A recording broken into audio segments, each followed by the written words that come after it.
بسم اللہ الرحمن الرحیم۔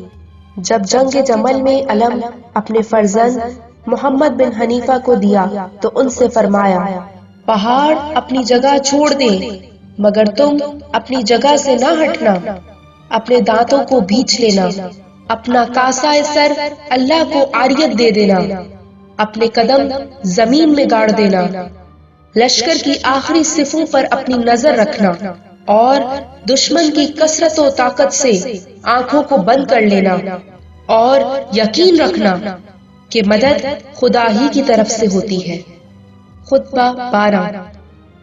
جب خداوند عالم نے آپ صلی اللہ علیہ وسلم کو جمل والوں پر غلبہ عطا کیا تو اس موقع پر آپ صلی اللہ علیہ وسلم کی ایک صحابی نے آپ صلی اللہ علیہ وسلم سے عرض کیا کہ میرا فلاں بھائی بھی یہاں موجود ہوتا تو وہ بھی دیکھتا کہ اللہ نے کیسے آپ صلی اللہ علیہ وسلم کو دشمنوں پر فتح و کامرانی عطا فرمائی ہے۔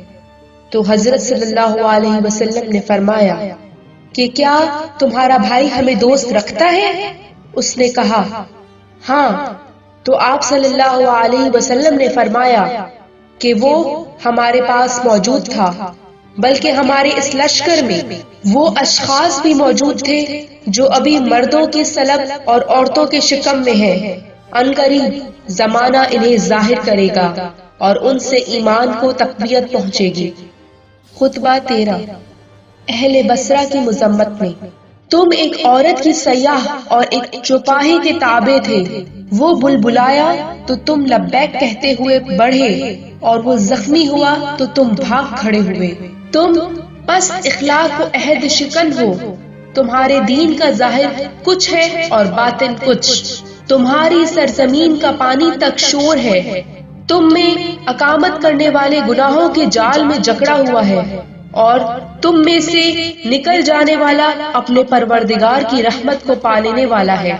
وہ آنے والا منظر میری آنکھوں میں پھر رہا ہے، جبکہ تمہاری مسجد جس طرح کشتی کا سینہ در آنا لکھا، اللہ نے تمہارے شہر میں اس کے اوپر اور اس کے نیچے سے عذاب بھیج دیا ہوگا اور وہ اپنے رہنے والوں سمیت ڈوب چکا ہوگا۔ ایک اور روایت میں یوں ہے، خدا کی قسم تمہارا شہر غرق ہو کر رہے گا، اس حد تک کہ اس کی مسجد کشتی کے اگلے حصے یا سینے کے بل بیٹھے ہوئے شتر مرغ کی طرح گویا مجھے نظر آ رہی ہے۔ ایک اور روایت میں اس طرح ہے، جیسے پانی کی گہرائیوں میں پرندے کا سینہ۔ ایک اور روایت میں اس طرح ہے، تمہارا شہر اللہ کے سب شہروں میں مٹی کے لحاظ سے گندا اور بدبودار ہے، یہ سمندر کے پانی سے قریب اور آسمان سے دور ہے۔ برائی کے 10 حصوں میں سے 9 حصے اس میں پائے جاتے ہیں، جو اس میں آ پہنچا وہ اپنے گناہوں میں آسیر ہے۔ گویا میں اپنی آنکھوں سے اس بستی کو دیکھ رہا ہوں کہ سیلاب نے اسے اس حد تک ڈھانپ لیا ہے کہ مسجد کے کنکروں کے سوا کچھ نظر نہیں آتا اور وہ یوں معلوم ہوتے ہیں جیسے سمندر کے گہراؤں میں پرندے کا سینہ۔